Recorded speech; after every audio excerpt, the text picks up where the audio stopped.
رمضان المبارک کا یہ مقدس مہینہ چل رہا ہے، اور جب ہم قرآن پاک کی تلاوت کرتے ہیں تو رمضان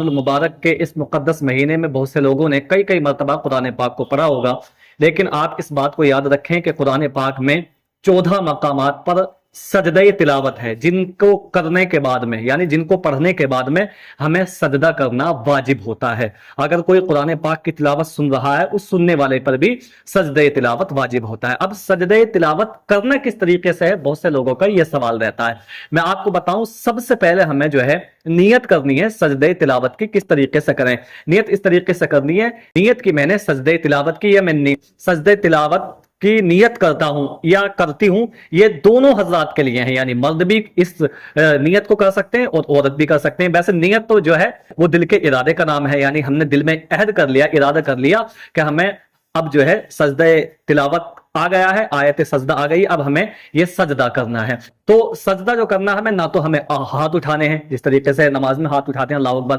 اب جیسے ہی سجدہ آیا قرآن پاک کی تلاوت کرتے ہوئے تو ہم کھڑے ہو جائیں۔ کھڑے ہونے کے بعد میں ہم ڈائریکٹ اس طریقے سے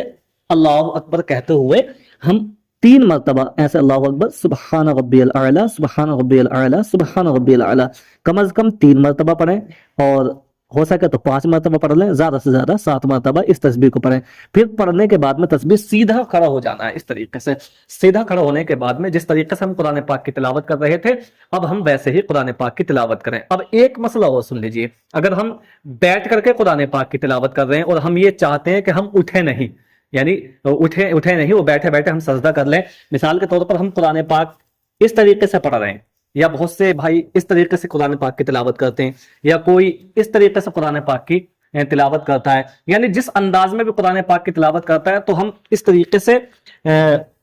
جس طریقے سے ہم تشہد میں بیٹھتے ہیں، قاعدے میں بیٹھتے ہیں، اس طریقے سے بیٹھیں۔ بیٹھنے کے بعد میں اللہ اکبر کہتے ہوئے 3 مرتبہ اس تسبیح کو پڑھ لیں، سبحان ربی الاعلی سبحان ربی الاعلی سبحان ربی الاعلی، پھر سر کو سجدے سے اٹھا لیں اور جہاں سے ہم نے تلاوت چھوڑی ہے، یعنی جہاں آیت سجدہ ہے اس کے آگے پڑھنا شروع کر دیں۔ تو یہ مکمل طریقہ تھا۔ اور اگر آپ بھول گئے سجدہ کرنا تو ایسا نہیں ہے کہ آپ جو ہے بھول گئے تو اسے چھوڑ دیں، بلکہ جب آپ کو یاد آئے آپ اسی وقت میں سجدہ تلاوت کر لیں، کیونکہ سجدہ تلاوت کرنا واجب ہے، اگر کوئی چھوڑے گا تو گناہگار رہے گا۔ اگر آپ بھول گئے ہیں، جب بھی آپ کو یاد آئے تو سجدہ تلاوت آپ ضرور کریں۔ اس کے علاوہ کوئی اور طریقہ نہیں ہے۔ آپ حضرات سے گزارش ہے کہ اس ویڈیو کو ہماری زیادہ سے زیادہ صدقہ جاریہ کی نیت سے شیئر کر دیں، تاکہ اور بھی لوگوں کے علم میں اس کے ذریعے اضافہ ہو جائے۔